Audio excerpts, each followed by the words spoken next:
culus ka socda buuraleyda gobolka bari daacish ay kula jiraan maamulka Puntland waxaan oran karaa oo rabo inaan mahad celiyo ciidan iyo shacab iyo maamulba geesinimada ay muujiyeen iyadoo aan garanayo shakhsiyan istaraatiijiyada ay leedahay ISIS ay ku dooratay deegaanadaasi buuraleyda saaran badda cas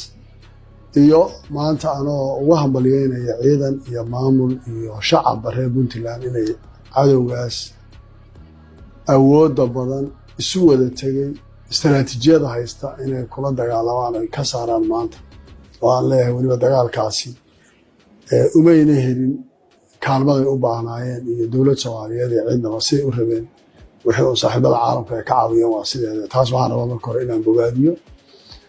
waxaana leeyahay wax yar baa guusha idinka dhiman waana midaan uga hambalyeynaya ciidanka iyo shacabka iyo madaxdaba reer Puntland geesinimada ay muujiyeen ku dayashana ay mudan tahay